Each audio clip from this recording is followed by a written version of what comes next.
May I ask you what is your name and function with regard to plant phenotyping?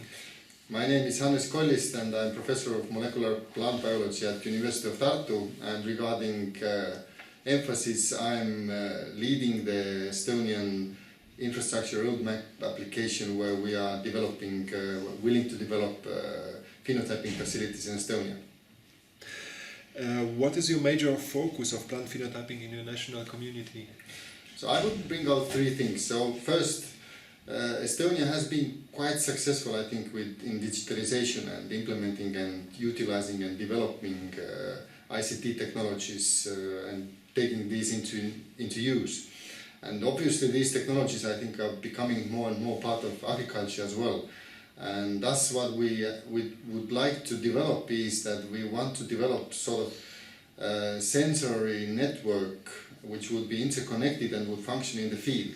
And it would primarily function in the fields of Estonian Crop Research Institute that has 400 hectares of experimental fields, but also in the fields of farmers. And in other words, what we wish is that we would have a kind of a open field phenotyping platform that would then serve Estonian plant researchers, but also farmers maybe in the future in the decision-making process. So that's first. So secondly, I think we've been good also in developing multi-cuvette gas exchange systems, and I would say that they already form kind of a semi-high throughput platform that enable rapid analysis of plant performance in various growth conditions and stressful conditions. Responses to air pollutants, but changes in CO2, temperature, air humidity, and so on. And then we have also quite good expertise in analyzing volatile organic compounds, emission from plants, either in normal growth processes or in response to abiotic or biotic stress. And so we want to develop this kind of further and connect it more with a kind of ability that we would be able to phenotype this in various species, various conditions. And the last question is, what benefit do you see for your national community in contributing to the development of emphasis?